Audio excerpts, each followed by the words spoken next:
Magandang araw, Boss Kira, at sa mga loyal na tagapakinig mo. Mga Kirara, ako po ulit ito si Michelle mula sa Dubai. Una sa lahat, magpapasalamat muna ako ng malaki sa iyo, Boss Kira, sa palaging pag-upload ng aking mga kwento sa inyong channel. Salamat sa pag-acknowledge ng aking karanasan. Ito kasi ang lumilibang sa akin. Ito na rin ang pang-apat kong pagsulat ng aking kwento. Hindi ko kasi madalas na nakakausap ang mga anak at pamilya ko sa Pilipinas dahil na rin sa time difference. Pag libre ako, tulog naman ang mga bata. Pag gising naman sila at walang ginagawa, ako naman ang may ginagawa o kaya naman nagpapahinga. Kaya sa pagsulat ko dinadaan ng lahat, maliban sa pakikinig ng mga kwento sa channel mo. Malaya ko kasing napapakinggan gamit lang ang Bluetooth earphones. Kaya nga naisipan ko na muling magbahagi ng aking karanasan.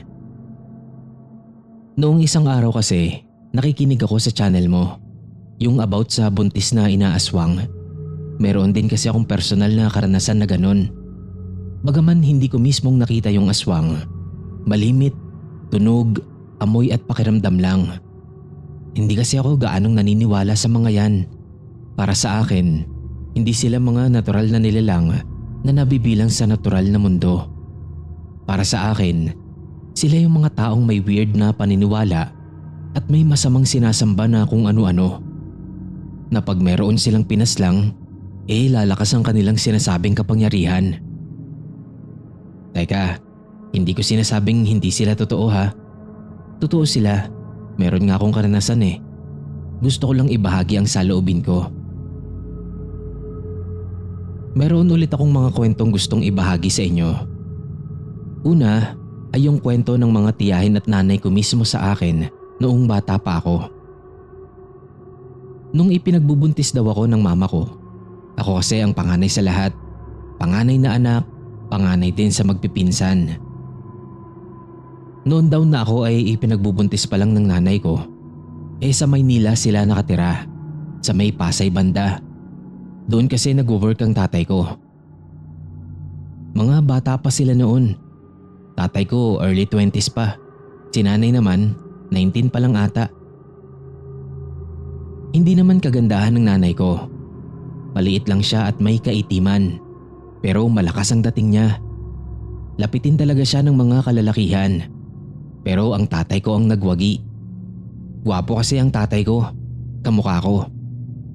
Pero hindi rin sila nagtagal. Naghiwalay sila nung mag-grade 3 na ako. Anyways, balik tayo sa kwento. Hindi pa daw alam ng mga magulang ko na ipinagbubuntis na pala ako ni mama. Pero ang tiyahin ko na nakababatang kapatid ng tatay ko, may duda na. Alam nyo na, malalakas ang pakiramdam ng aming lahi. Lalo sa side ng tatay ko.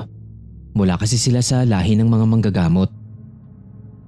Pero hindi ang pagbubuntis ng nanay ko ang nararamdaman ng tita ko, kundi ang kakaibang presensya na umaaligid sa nanay ko. Meron daw isang madilim na anino ang malimit na nakatabon sa anino ni nanay. Nawaring sinasakop daw nila ito. Ang nanay ko naman, malimit na mahina ang pakiramdam. So sa Maynila ito 1986. Hindi pa gaanong masikip sa syudad. Sa gabi raw, merong malaking pusa na palaging nasa pintuan ng bahay nila nanay. Barakong pusa kung tawagin ng tatay ko. Yung maingay pag naghahanap ng asawa. Pero ang pusang ito, hindi raw maingay. Tahimik lang ito na nakatingin kay nanay. Malimit daw yun. Pati ang tatay ko napapansin na rin. Ang nanay naman laging nanghihina. Pero sa awa naman ng Diyos, wala naman daw masamang nangyari. Dudang-duda na daw nun si tita sa mga nararamdaman niya. Kaya minabuti niya nang magtanong sa mga matatanda noong mga panahon na yon. Baka buntis ang hipag mo at inaaswang na pala kayo nang hindi niyo pa alam. Sabi daw kay tita. Agad nang umuwi si tita noon at nagtanong kay nanay kung buntis daw ba siya. Hindi raw sigurado ang sagot ni nanay ko. Kaya naman nagpunta na raw sila sa klinik para magpatingin na. At ayun nga, buntis ang nanay ko. May drama pang nangyari sa pamilya nun, pero hindi ko na po sasabihin. Ibang kwento na kasi yun eh. Hindi kasi alam ng lola ko na may nobyo na ang nanay ko. Pero to cut the story short, nauwi sa bigla ang pagpapakasal ng dalawa. So ayun po, balik tayo sa aswangan portion. Gabi-gabi raw, iba't ibang ingay ang naririnig ni tita. Si tatay walang alam kasi halos sa trabaho na ito natutulog. Nagbabantay kasi siya dati sa isang pabrika ng bakal. Kaya si nanay at tita lang lagi ang magkasama sa bahay. Tuwing gabi, maagang maaga pa lang, mayroon ng pusang maingay sa bubong. Para daw ba itong laging inhit? Maingay, magulo, pabalik-balik. Pero ang katakataka daw, yung yabag nito sa bubong. Mabigat daw yun, parang hindi sa pusa galing. Minsan naman daw sa silong, kinakalmot-kalmot yung mismong sahig nila. Elevated po kasi ang bahay nila nanay noon. Merong kanal sa ibaba at kahoy lang din ang sahig ng bahay. May pagkakataon pa nga raw na mayroong kumakatok sa dingding nila. Minsan sa pinto. Alam ni tita ko na iba yun. Hindi yun tao. Hanggang sa ipanganak daw ako ay ganoon yung mga nararanasan nila. Nagtataka siguro kayo kung bakit walang ginawa laban sa kung anumang nilalang na yon ang mga magulang ko. At hindi ko rin alam kung bakit. Pero sa awa naman ng Diyos, okay naman ako. Buo naman akong naipanganak ng nanay ko. Malakas daw ang kapit ko noon at malakas din ang loob ko. Sunod ko namang ibabahagi ay ang karanasan ko na mismo about sa tiktik na naranasan ko sa Aklan. Noong pansamantala kaming nanirahan doon ng dati kong kinakasama. Ito ay noong taong 2009. Meron na akong anak nito. Umuwi mula sa Laguna ang ate ng ex-jowa ko. Buntis siya that time. Doon na daw muna sila para mas maalagaan ang nanay nila at doon na rin siya manganganak. At sa mismong gabi ng unang araw ng pag-uwi nila ay meron na agad kaming kakatwang naranasan. Merong huni ng ibon kaming narinig nun. Hindi lang ako ang nakarinig. Lahat kami nadinig yun. Pati kapitbahay namin na medyo may kalayuan sa bahay nila ay narinig din daw yun. Lalapit, lalayo yung huni. Ganoon siya sa buong kadiliman ng gabi. Kinabukasan, pinuntahan kami ng nakatatandang kababaihan sa lugar na yon. Kinamusta at pinayuhan nila ang hipag ko na mag-iingat daw. Medyo pahapon na kasi sila nang nakarating sa mismong bayan noong umuwi sila doon. Tapos babiyahe pa papasok sa mismong sitio nila at maglalakad papasok naman sa palayan bago pa makarating sa bahay ng mga biyanan ko. So gabi na, sa salita nga ng matatanda doon, ay may tunog na. Oras na hindi na dapat nasa labas ang mga buntis at ang mga bata. Sabi ng isa sa nakatatanda, "Nako iha, naaamoy ka na. Wala ka man lang kapantong-pantong nung ikaw ay lumusong. Mag-iingat kayo. Wag na wag niyong tutulugan ng buntis." Kinilabutan ako at natakot. Maliit pa man din ang anak ko nung panahon na yon, tapos sakitin pa. Ang nakakadagdag pa sa ikakatakot mo doon ay yung banyo o yung palikuran namin doon. Isa lamang kasi yung batalan. Meaning, nasa labas at pawid lamang ang dingding nito. Wala itong bubong. May mga puno pa man din sa paligid nun. Nakakatakot talaga. Noong pangalawang gabi, huni lamang ang narinig namin. Siguro dahil madaming taong bumibisita kasi nga bagong dating pa lang ang hipag ko noon. Sa probinsya kasi, kahit sa ibang city ka nang galing basta malapit sa Manila, galing Maynila na ang tawag sa'yo noon. Nakakala mo ba isa kang balikbayan kung dumugin at pagkaguluhan ng mga tao doon? Lalo na kung medyo matagal kang nawala sa lugar ninyo. Pero nung makaisang linggo na sila sa bahay, dumalang na ang mga bisita at mas naramdaman na namin ang mga huni ng sinasabi nilang tiktik. Minsan isang gabi habang nagpapalipas kami ng oras matapos naming kumain ng hapunan, nagsitambay kami sa balkonahe ng bahay kahit madilim na ang paligid sa labas. Lagi-lagi naman namin ginagawa yon, pero kakaiba ng gabing yon. Una, may napakalakas na pagaspas ng kung ano mang lumilipad ang dumaan at nagpaikot-ikot sa bubong ng bahay. Hangin lang ng pagpagaspas ang naramdaman namin, pero yung huni para bang papalayo. Tapos may biglang dumapo sa may puno ng santol na malapit mismo doon sa kusina ng bahay. Nilabas ng mga kalalakihan sa amin yung puno. Sabi ng biyanan ko na babae, baka raw kwago lang yun. Pero hindi ako naniwala. Yung kwago kasi na palaging nahapon malapit sa bahay, tahimik lang laging lumapag sa puno yun. Ito kasi, talagang yumugyog ng husto yung puno. Mabigat at malaki yung humapon na yun. Makailang minuto pa ang lumipas, nagsimula ng mga amoy mabaho. Yung amoy ng asong hindi napaliguan ng matagal, yung tipong maraming galis. Malansa na napakabaho nun, na para bang may bugok na itlog din. Sobrang masangsang at nakakasuka. Pero ang nakapagtataka, naaamoy yun ni Buntis. Pero wala siyang reaksyon. Para bang okay lang sa kanya. Pinatulog na ng biyanan ko si Buntis. Binalutan siya ng pulang kumot.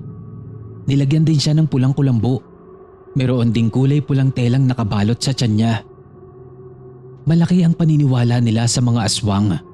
Kaya kung todo bantay talaga sila nun. Lumipas naman ng matiwasay ang gabing yon. Maliban sa amoy at malaking ibon na parabang nagbabantay ng gabing yon, ay wala naman ng iba pang nangyari. Nagpaulit-ulit ang mga ganong pangyayari. Pero hindi na sila natatakot. Kilala daw nila kung sino man daw ang aswang na yon. Alam nila kung sino ang susugurin kung sakali mang magpumilit ito. Pero nung malapit ng mga anak ang hipag ko, isang gabi, nagulat kaming lahat nang bigla na lang may malakas na lumagabog sa bubungan namin. Parang may kung anong ibinato sa bubong. Tapos ayan na naman yung malaking ibon.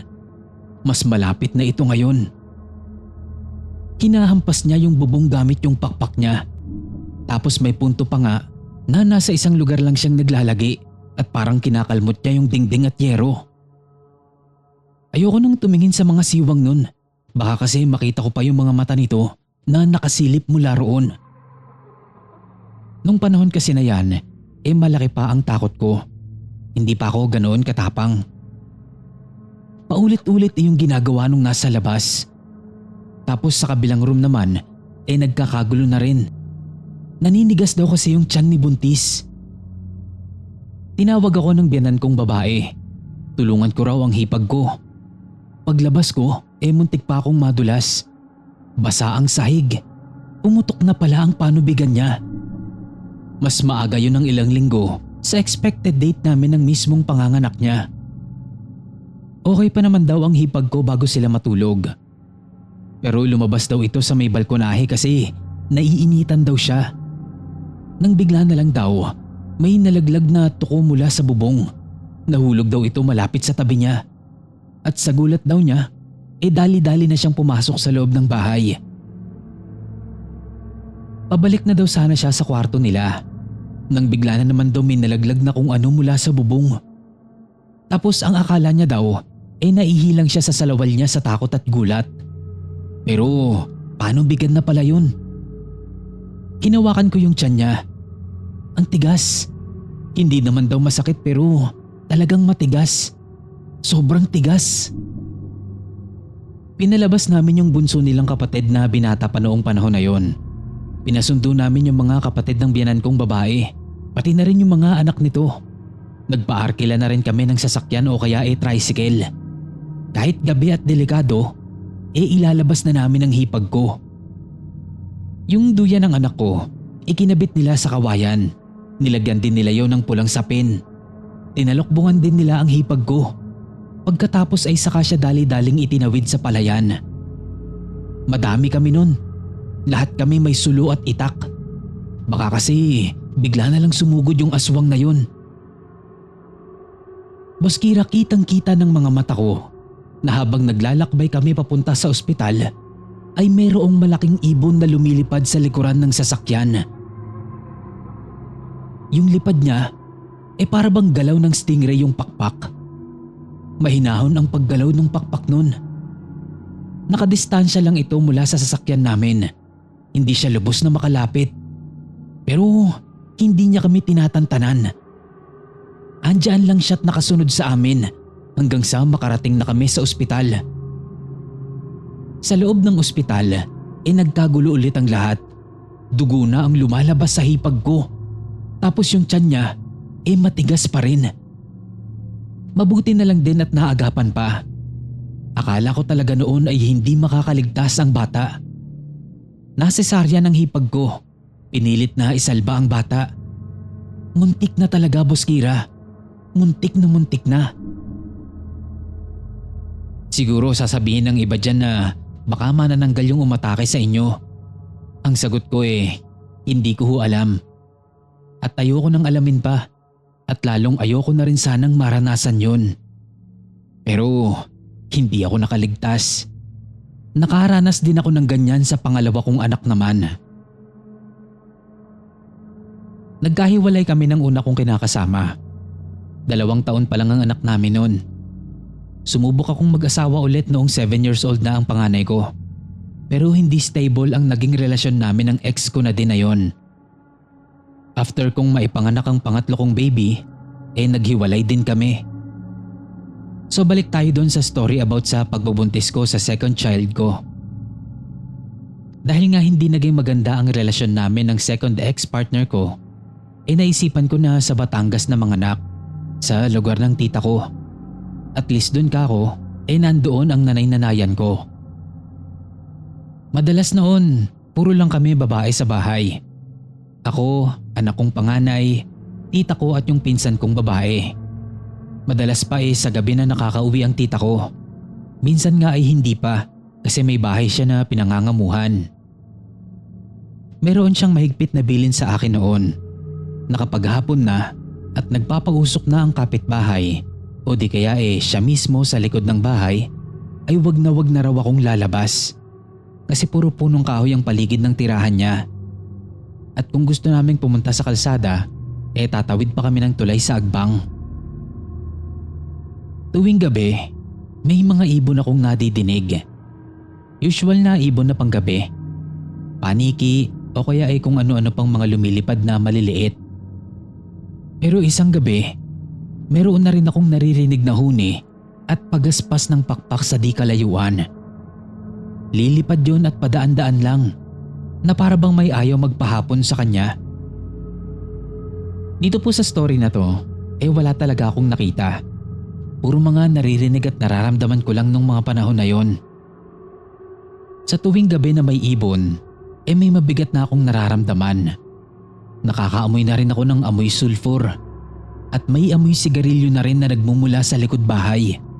Wala namang naninigarilyo sa amin. At kapag titingin ako sa labas, wala rin namang tao. Tsaka dapat magtatahulan yung mga aso ni tita.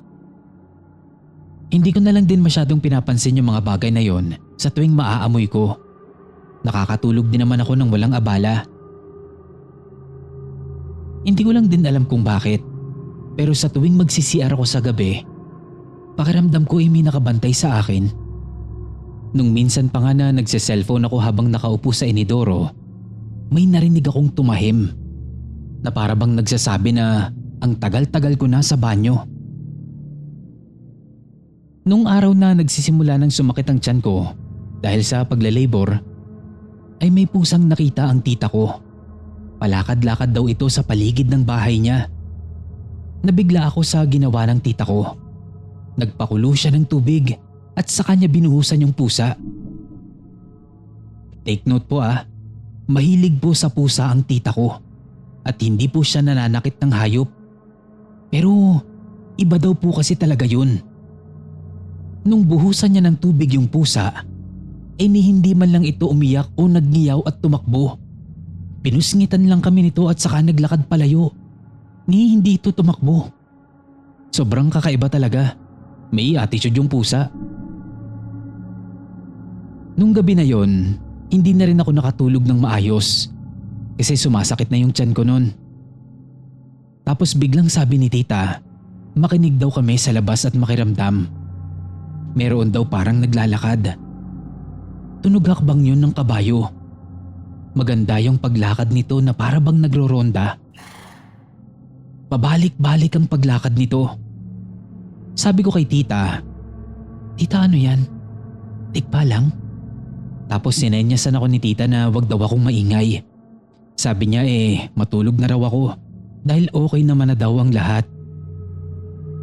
Pagka ganoon hindi na ako nagtatanong. Hindi na rin ako natatakot. Kinabukasan, mga bandang 7:00 ng umaga, tumodo na ang sakit ng tiyan ko. Nagpadala na ako sa lying-in center sa malapit.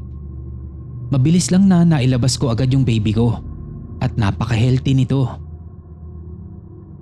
Nung okay na ako, siguro mga 3 days mula nang ipanganak ko yung second child ko, nagtanong ako kay tita about nga doon sa nangyari nung isang gabi.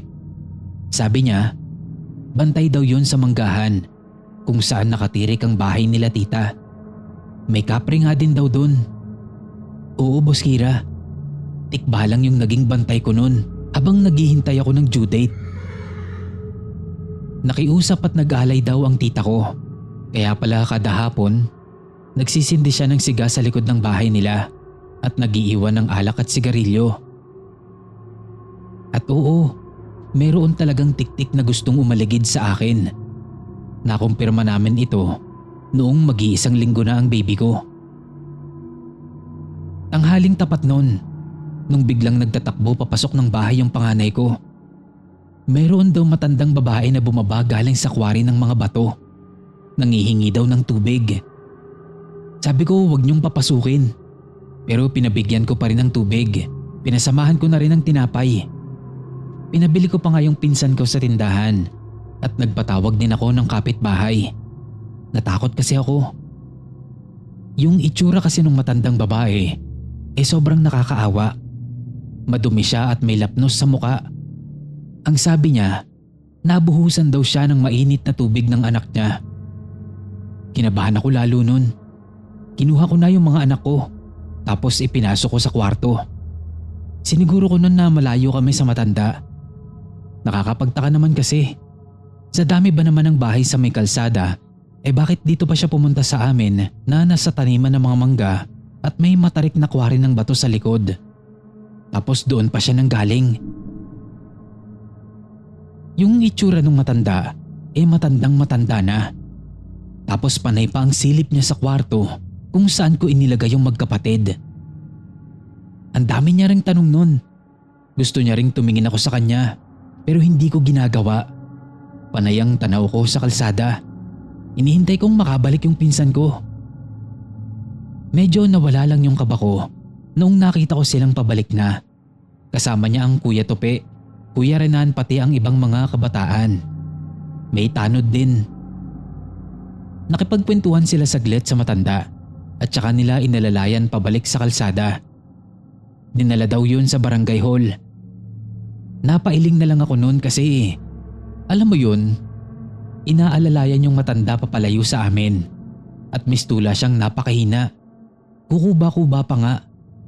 Hindi niya na halos maihakbang ng maayos yung mga paa niya. Samantalang kanina, ang bilis niyang nakababa mula sa quarry. Hindi naman siya ganong uugod-ugod kanina. Malakas pa nga siya madaldal at napakaraming tanong sa akin. Tapos biglang wala na siyang maalala noong sila kuya na ang kausap niya. Hindi umalis sila Kuya Tupinon sa bahay. Inintay muna nilang makauwi si tita. Si Kuya Renan naman bumalik sa bahay at sinabi niya na ihinatid na daw sa munisipyo yung matanda. Nakita pa nga raw ni tita yung matandang yon at hindi raw natuwa si tita sa nakita nito. kaya umuwi siya agad nun. Marahil daw ay ito yung aswang na gumagambala sa akin noon. Hindi ko sigurado kasi ayaw naman nang magsalita ng tita ko about sa matanda. Basta wag na lang daw magpapalapit ng hindi kakilala sa bahay. Napagalitan pa nga niya yung mga bata kasi sila yung unang nakakita doon sa matandang yon. Sa 3 anak ko, tanging sa pangalawa ko lang naranasan yung ganon. Okay naman doon sa 2. Malusog at chubby ang baby ko. At hanggang ngayon nga baby pa rin yung second child ko. Malaki na rin ang bunso ko. So Boss Kira, ito na lang muna ang mga kwento ko ngayon. Medyo mahaba na rin kasi. Puyat na naman tayo nito. Pero okay lang kung maririnig at maibabahagi ko naman itong mga karanasan ko sa channel ninyo. Maraming salamat po Boss Kira. Hanggang sa mga susunod ko pang kwento. God bless po sa inyo at sa mga kirara.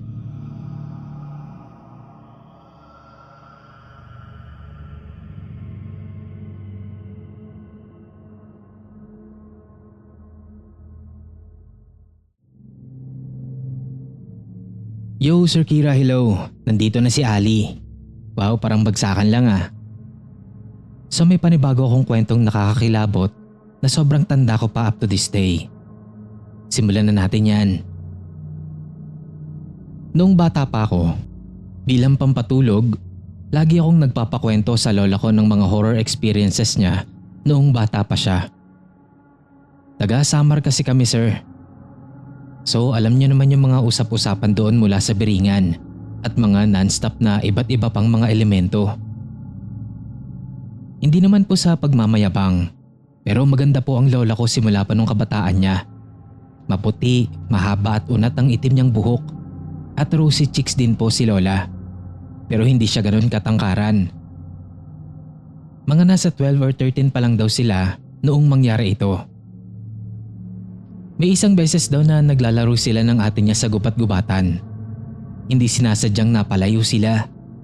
May natumbukan daw silang puno at hindi na raw nila alam kung paano makauwi nun. Tapos may namataan daw si lola na babaeng nakaputi mula sa malayo at hindi niya na raw nasabi yun sa ate niya. Gawa ng natatakot na ito. So siya daw ang nag-guide para makalayo na sila sa gubat na yon. Kaya lang parang umiikot-ikot lang daw sila.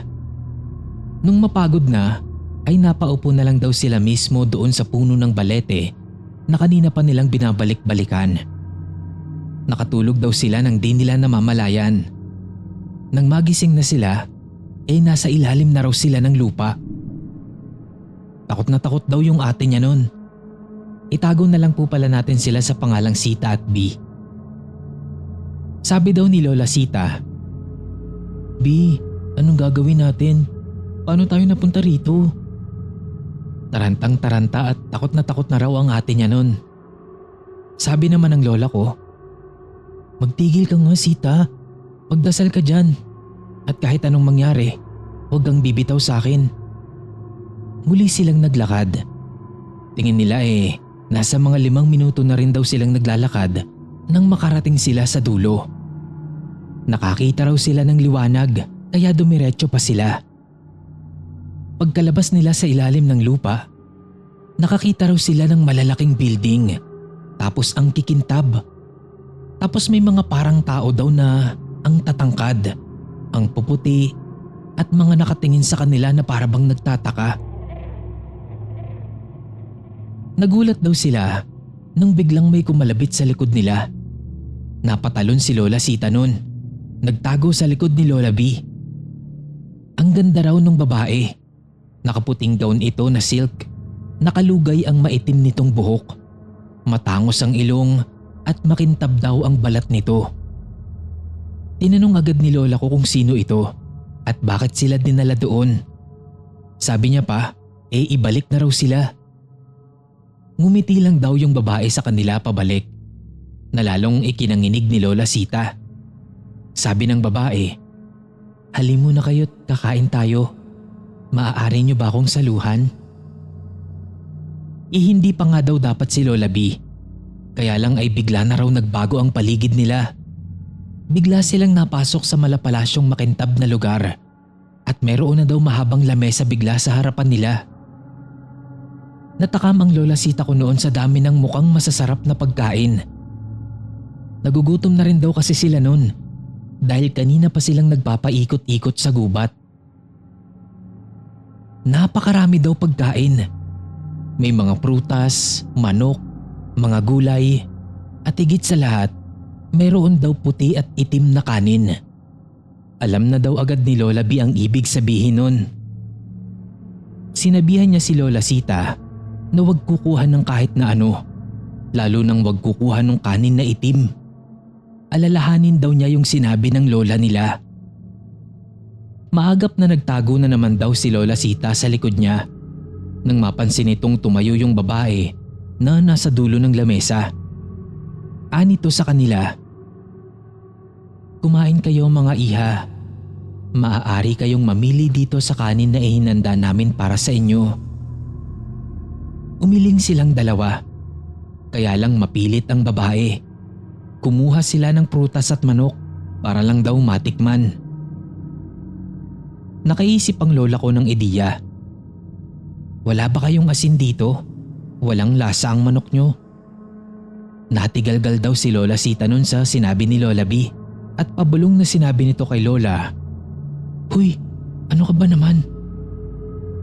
Hindi na nakatiis ang lola ko. Sinagot niya na ng pabalang yung babae. "Gusto namin ng kaning puti. Gusto namin ng may lasang manok. Bigyan niyo kami ng asin. Asin! Asin!" Nakita raw niyang nagalit yung mukha ng babae. Hindi na daw nila alam kung paanong bigla daw silang nagising sa tapat mismo ng puno ng balete. Ginising niya nun si Lola Sita na wala pa ring malay. Pagkagising nito, nagtanong pa ito kung nasaan na sila. Hindi na ito sinagot ni Lola B. Walang ano-ano niyang hinatak ito at dali-dali na silang tumakbo pa uwi. Papadilim na raw nung mga oras na yon. Nang makauwi daw sila sa bahay, ay pinagalitan sila ng nanay nila. Gawa ng anong oras na daw nun at noon lang sila nakauwi sa bahay. Ikinuwento naman nila ang buong pangyayari noong naghahapunan na sila at pinagbawalan na silang lumabas kung wala silang bantay at kung hindi lang din sa tapat ng bahay nila. Sabi ng lola ko, hindi naman daw siya nakaramdam ng kung anumang takot na gaya ng Lola Sita ko dahil mas pinaigi niyang maging malakas, manampalataya sa Diyos at gamitin ang mga itinuro ng lola niya sa kanya upang madaig ang kasamaan. At dahil po doon, isa to sa mga paborito kong kwento ng lola ko mula sa Samar. Napakarami ko pa pong balak ikwento, Sir Kira. The Chronicles of Our Family. Joke lang po. Thank you so much po kung mababasa niyo ulit itong kwento ko. More subscribers to come po. Hanggang sa muli po, paalam.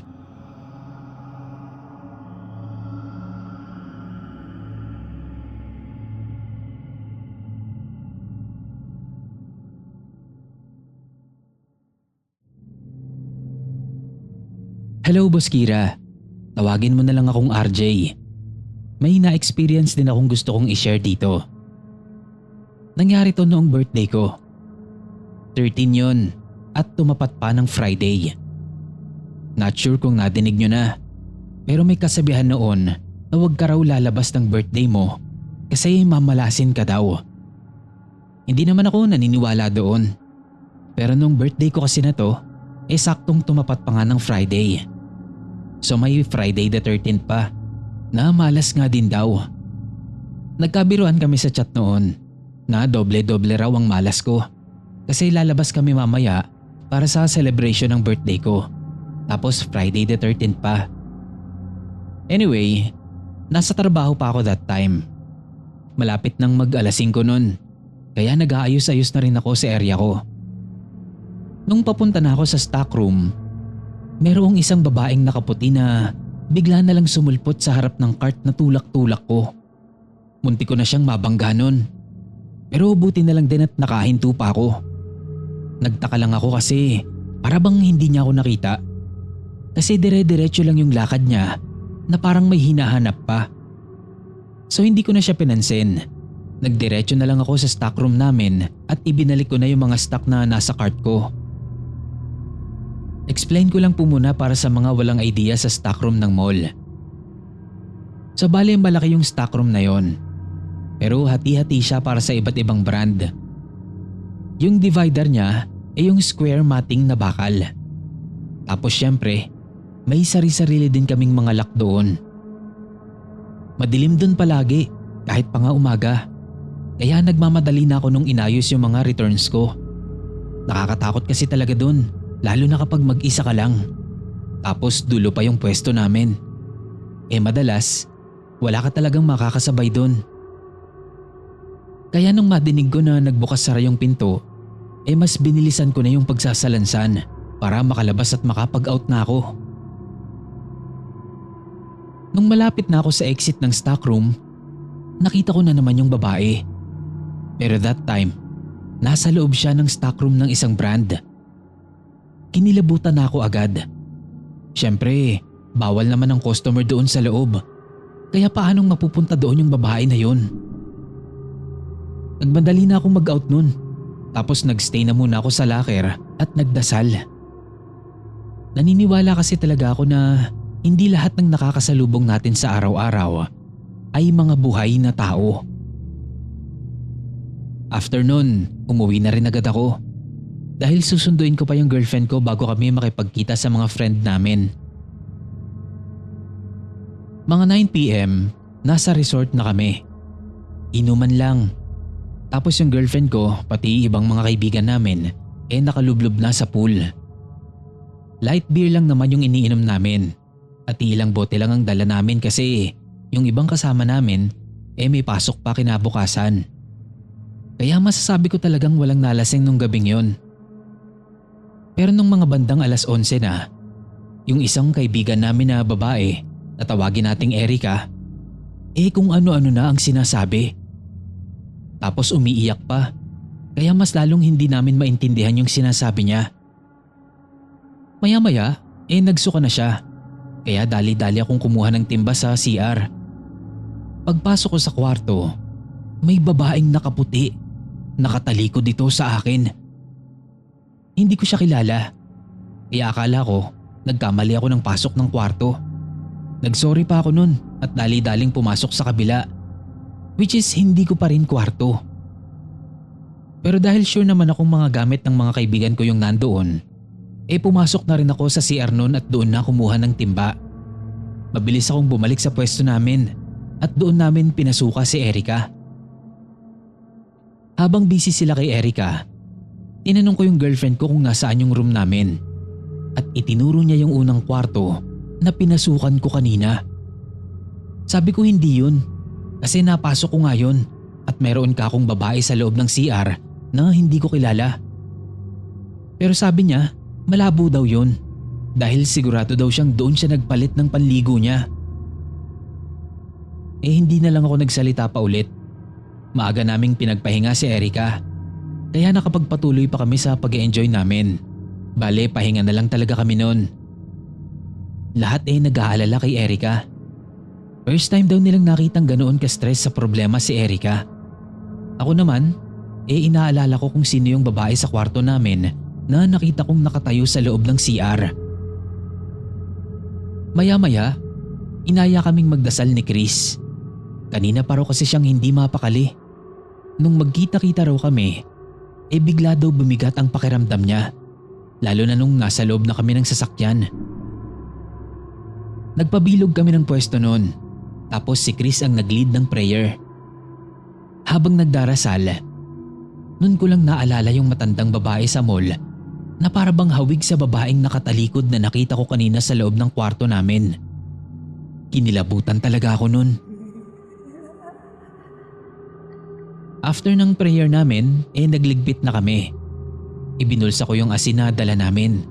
Tapos nakisuyo ako sa girlfriend ko, nahagisan ako ng asin sa harap at likod. Nagtataka pa siya nun. Kaya sabi ko, parang may sumama ka ako sa akin galing sa trabaho namin.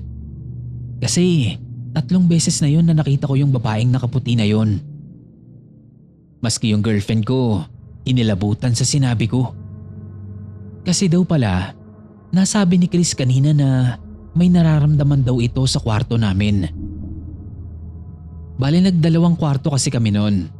Ang kasama namin sa kwarto ng girlfriend ko ay si Chris at ang girlfriend niya. At dahil iisa lang ang higaan doon, yung mga girlfriend na lang namin ang nasa kama at kami ni Chris ang naglatag na lang sa lapag. Hindi pa ako tuluyang nakakatulog noon nung biglang bumigat ang ibabaw ko at hindi ako makagalaw na para bang may dumagan sa akin. Pagdilat ko, nakita ko yung babae na nakaibabaw sa akin at nakahawak sa leeg ko. Nagpanik ako noon. Parang hindi na kasi ako makahinga. Tapos hindi pa ako makagalaw. Mabuti na lang din at hindi pa tulog si Chris noon sa tabi ko. Kaya nahatak niya pa akong paupo at doon pa lang ako nakahinga ng maluwag. Ang sabi niya sa akin, nananaginip daw ako. Sabi ko naman hindi ako sure. Kasi parang totoong totoo talaga na may babaeng sumasakal sa akin. And since wala na yung antok naming pareho, ikinuwento ko na rin sa kanya yung nangyari sa akin mula sa trabaho ko hanggang dun nga sa panaginip ko na yon. Na nakita ko kako yung babae na yon dito mismo sa kwarto namin. At yun din mismo ang sumasakal sa akin sa panaginip ko. Nagsuggest si Chris na magsimba raw kami bukas bago kami umuwi. Baka sakali daw na layuan ako ng babae na sumusunod sa akin. At after noon ay naging okay naman na din ako. Hindi ko na rin nakita pa yung babaeng nakaputi na yon.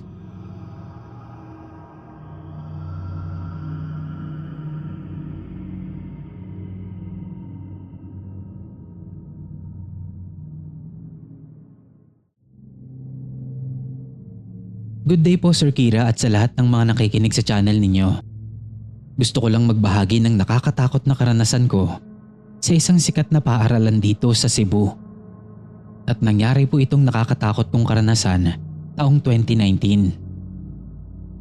Nagkaroon po ng pagpupulong ang may-ari ng pribadong paaralan na yon at kaming mga teachers na nagtuturo doon. Napagdesisyonan kasi naming lahat na uupan na lang kami ng gym para sa gaganaping pagtatapos ng mga graduating students ng aming paaralan. At hindi namin akalaing lahat na yung gym na uupahan pala namin na pagmamay-ari ng isang sikat na paaralan dito sa Cebu ay magbibigay ng kilabot sa aming mga guro. Bago pa man sumapit ang araw ng pagtatapos ng mga estudyante namin, pinuntahan na muna namin yung paaralan na yon pagkatapos ng klase namin sa hapon. Lahat ng guro nakasali sa committee na siyang mag-aayos at magdedesenyo ng stage ay pumunta na sa gym para simulan na ang trabaho. Mga 6:00 na nun. Normal lang naman nung una. Nagkukwentuhan at nagtatawanan pa kami ng mga kapwa ko guro. Sa tingin ko nun, natapos namin yung ginagawa namin ng mga 8:00 na ng gabi. Bago pa kami magsimula noon sa mga gawain namin, isang caretaker ng paaralan ang nagturo sa akin ng mga switches ng ilaw sa gym na matatagpuan sa likod ng stage. Binigyan niya rin ako ng kopya ng susi ng gym pati nung entrance sa likod ng stage. So nung matapos na nga kami, pinatay ko na yung mga ilaw. Inihintay na lang ako noon ng mga kasama kong guro na matapos. Binuksan na rin nila yung mga flashlight ng cellphones nila. Kasi pagkapatay ko ng ilaw, sobrang dilim sa loob ng gym na yon. Malayo-layo pa yung lalakarin namin para marating yung exit. Katabi lang din naman ng guardhouse. So yun na nga, pagkapatay ko ng ilaw, dali-dali na kaming naglakad papunta sa exit. Kasi ibabalik pa namin sa caretaker ng paaralan yung mga susi na hiniram namin kanina. Habang naglalakad kami sa hallway ng paaralan na napapalibutan ng malalaking puno ng mangga, bigla kaming napahinto. Kasi bigla na lang bumukas yung ilaw sa loob ng gym. Lahat talaga kami nagkatinginan nun. Sabay-sabay naming nilingon yun. Tinitigan naming maigi yung nagbukas na ilaw ng gym. Yung isang co-teacher ko, namutla pa nga. Kasi medyo malayo-layo na rin yung nalakad namin. At sure naman kami na nailak namin yung gym. Kaya parang imposible talaga na may naiwan pang tao sa loob. E di sana narinig namin siyang tumawag kanina. Imposible ring yung guard o yung caretaker yun kasi nasa akin pa yung susi. Natatakot man, no choice ako kundi ang bumalik para patayin yung ilaw ng gym. Mabuti na nga lang at nagpresenta yung isang co-teacher ko na samahan ako. Pagbalik namin doon ay pinaghintay ko na lang siya sa entrada at ako na lang sana ang pupunta sa mga switch ng ilaw. Pero sa totoo lang, concern talaga ako nun sa kaibigan ko. Kasi nasa may hallway pa lang kami ay nakita ko na kung sino o ano talaga ang nagbuhay ng ilaw. Isa itong babaeng nakaputi. Mahaba ang buhok niya pero hindi ko maaninag yung mukha niya. Nakaabang lang siya nun. Kaya ang ginawa ko, isinama ko na lang din yung co-teacher ko sa pagpatay ng ilaw ng gym. Pagpasok namin sa entrance, nakita ko na agad yung babaeng nakaputi na yon. Pero ipinagsawalang bahala ko lang. Nagmadali na lang kami sa paglalakad para mapatay na agad namin yung ilaw. Sa pagkapatay ko ng ilaw, dali-dali na kaming pumunta sa exit area. At pagkarating namin sa exit malapit sa guardhouse, nakaabang na si sister at yung caretaker ng paaralan na yon. Ibinigay ko na agad sa kanya yung susi. Kinumusta ako ni sister. Tinanong niya ako kung may nangyari ba sa amin noong pumasok kami sa gym. Sabi ko na lang, wala naman. Tamad kasi ako mag-explain kapag tinatanong ako about sa mga multo-multo na yan. Kaya nga hindi ko na ipinaalam sa mga kaguru ko na nakakakita talaga ako ng iba't ibang mga nilalang. Nagtataka nga rin ako kung bakit ako lang ang tinanong ni sister nun eh. Dalawa naman kaming bumalik galing sa gym. Actually Sir Kira, this is my 3rd time sending story on your channel. Salamat po sa pag-feature. Hanggang dito na lang po muna ang ibabahagi kong karanasan. Salamat po ulit.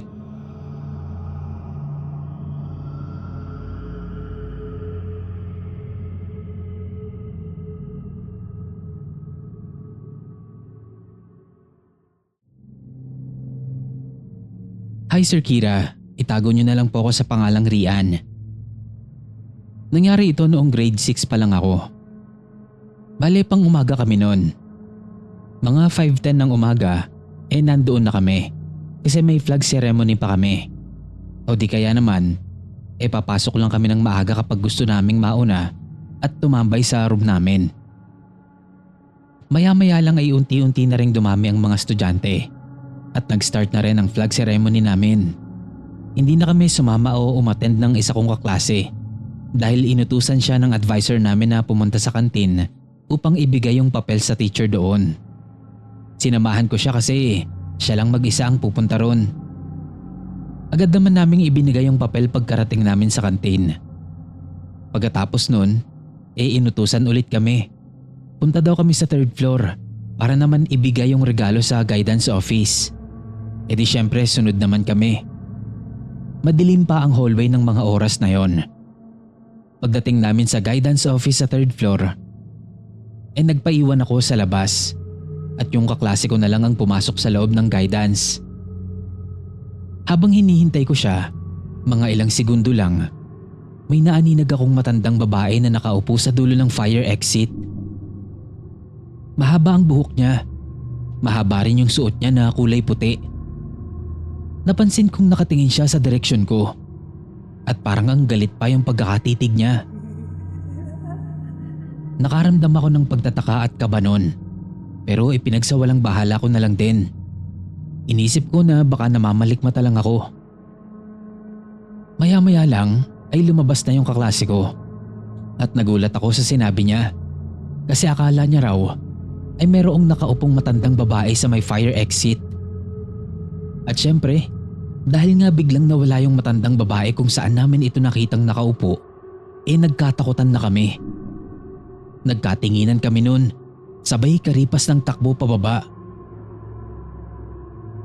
Ikinuwento namin yon sa advisor namin. At ang sabi niya, matagal na daw na nagpapakita yung matandang yon. Parang lagi daw itong nakabantay kung saan naroon ang fire exit. Sa 2nd floor man yan, 3rd at 4th. Hindi na raw bago yun sa kanila.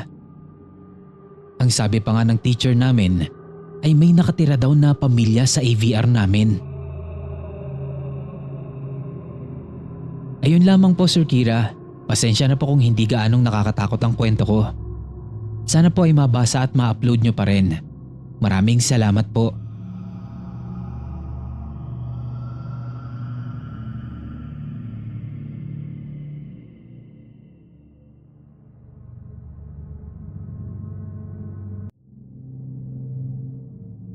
Good day sa iyo at sa mga tagapakinig mo, Sir Kira. Ako po si Joan, 14 years old, isang altar server o sakristan dito sa simbahan sa barangay namin. Ang story ko po ngayon ay tungkol sa babae sa side chapel. Ang side chapel po ay ang lugar kung saan nagbibihis yung mga sakristan at nandoon din yung mga nagdadala ng kandila at cross. Nakatambay lang sila doon habang hindi pa sila lalabas para pumunta sa altar. So habang nakatambay kami ng partner ko sa side chapel kasi hindi pa lalabas nun yung candle, nagkukwentuhan lang kami nun nang makarinig kami ng sitsit. Shh. Shh. Shh. Sabi ng partner kong si Sedmar, "Ano yun pre?" Sabi ko naman, baka isa lang sa mga senior namin. Baka ako nantitrip lang. Pero medyo natakot ako nun. Binaliwala na lang namin yon. Tuloy kami sa kwentuhan. Maya-maya ay kailangan na naming lumabas. Kasi magre-ready na si Father para sa komunyon. Naunang lumabas si Sedmar. Ako yung sumunod sa kanya na may hawak na 2 kandila. Pagkahakbang ko palabas ng side chapel ay para bang may tumulak sa akin ng malakas. As in malakas, Sir Kira. Napamura talaga ako nun. Akala ko kung sino. So napalingon ako. Pagtingin ko sa loob ng side chapel, may babaeng nakatayo ng pabaliktad sa may siling. Yung buhok niya, tuwid na nakabagsak. At napakahaba nun kasi abot yun hanggang sa lapag. Sa gulat ay napatakbo na ako palabas ng side chapel hanggang sa maabutan ko na si Sedmar. Halos tawagin ko lahat ng santo nun sa kalangitan. Sino ba namang hindi mapapashoutout sa mga santo nun? Nakakita ako ng white lady. Bahagya ko pang nabunggo nun sa Sedmar, kaya nagtataka niya akong nilingon. "O pre, ba't parang nakakita ka ng multo?" Sabi ko naman, "Gagi, nakakita talaga ako ng multo. Iniwan mo kasi akong mag-isa dun eh." Inis na sabi ko sa kanya. Pero tinawanan niya lang ako. Sabi niya, "Ang lala mo naman, Erp. Nagda-drugs ka ba? Multo? Dito sa simbahan? Gogi?" Tatawa-tawa niyang sabi sa akin, sabay hablot ng kandila sa kamay ko. Hindi ko na lang siya kinibunon. Tapos nag-start na kaming pumasok sa altar. Inis na inis talaga ako nun, Sir Kira. Namawis ako sa kaba at takot nun. Hindi ko talaga alam kung ano yung nakita ko na yon. Kung multo ba, laman lupa, o ang mortal na kalaban ng simbahan. At kung bakit ako ang pinakitaan niya. May gusto kaya siya sa akin? Ganun na ba talaga ako kapogi? De, joke lang po.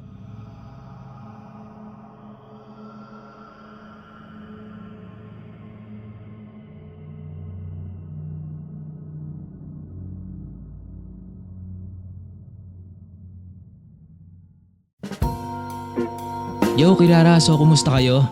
How's your day? Alright, Oh, teacher yan. So, wala nang ligoy-ligoy pa. Shoutout po tayo. Unang-una sa lahat, shoutout sa'yo na nandito ngayon at nakikinig. Maraming salamat sa pakikinig sa upload natin ngayon, Kirara. So, kukuha tayo ngayon ng shoutout sa last upload natin, ang Condo at Renta Horror Stories. So, let's go! Unang-una, shoutout po, Miss Gray Sion. Shoutout sa'yo, boss. Tama ba yung sinabi ko? Gray Sion 2. Simply Me 6891. Kumusta po? Kay Ma'am Christine May Babad. Kay Ma'am Lara Florencio 7043. Sabi niya nakasubaybay since 2021. Pinaglihan kong makinig dito nung buntis ako sa first baby ko. Oh. So kumusta naman po si baby? Kaya daw nung nagbuntis siya ng second baby niya nalaman niya agad. Kasi panay pakinig ko na naman sa'yo noon. Oh, so parang buntis radar pala ako no? De joke lang. Thank you sa mga kwentong katatakutan. Big help po sa mommy like me na madaming ginagawa sa bahay habang nakikinig dito. And maraming salamat din po sa inyo sa palaging pakikinig. Shoutout po sa iyo at sa mga baby mo at sa buong family niyo po. Pamain po ng cat, sabi ni RML 9122. Bawal po. The Maya 13, kumusta po? Thank you po. Si Boss Barrio Kilabot, kumusta boss? Etong palaging pinapakyuhan ako ng picture niya, si Boss 6 Minute Man. Kumusta ka boss? Kay Ma'am Lani Beronyo, kay Joanne Palero, kay Miss Criza Elobitial, 35, tama ba? Sorry, grade 1 lang kasi talaga ako eh. Sabi ni Ma'am Tin Chen Lee, sobrang nagpapamiss to. Miss si Boss Kira, Di naman, na-busy lang. Pero thank you po. Boss Enciso Ading, kumusta? Pa-shoutout daw sa mga taga-Tarlac. Shoutout po sa mga taga-Tarlac at sa mga taga-Norte dyan na nakikinig sa atin. Because of you, hi daw sa mingming ko. Terence Hayabaw. Catreville daw sabi ni Rich Alanuza. Boss Sean Michael de las Alas. Listener daw siya since quarantine era pa. Tagal na. Thank you po, thank you. Kay Boss Lala na ang pangalan daw ng isang aso niya ay Kira. I am Joe 81, Rowena Tabola. Pa-shoutout daw kay Mama Janet Rodelis na laging nakikinig dito sa Taytay Rizal. Sabi po ni Jero Jean. Karen Brencia, shoutout din po. Pag-open pa lang ng channel mo, bet 88 na agad kay Kim Domingo. Nakakaduling daw. Sorry, hindi ko kasi kontrolado yung mga ads na yan eh. Kung sino yung lalabas at kung gaano karami. Gandang hapon, sabi ni Kapusa One Vlog. Bridget Manalak, Turbo Ranger, Jinky Amon, Jans Borsola, kumusta po? Mr. Coles, Rodora Heronga, tama po ba yun? Shoutout po sa inyo. Rhea 215, Boss Kira, I've been your subscriber since 2019 o 2020. Sa kahiligan na din makinig ng horror. I found you po, kayo ni Boss Neb. One of my favorite kita. Hey, salamat po. Always listening from New York City. Ingat po at ingat din po kayo. Maraming salamat po sa palaging pakikinig. At ingat po kayo dyan sa ibang bansa. Size 9 po. Kay Boss Led Nudge Jundel. Jundel to na walang ibang kinoment kundi Boss. Yes, Boss. Imbes na matakot ay mas nakyutan ako kay Mingming sa screen. Sabi ni James Roy Murillo. Grow the Pan, Saskia, shoutout po sa inyo. J. Mark Felicidad.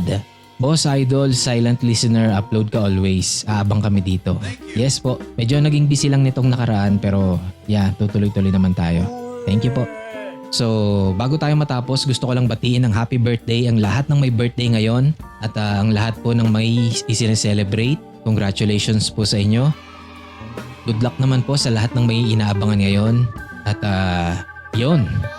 So maraming salamat po sa pakikinig ng upload natin ngayon. Hanggang sa susunod na upload po ulit. Muli Kirara, maraming salamat po.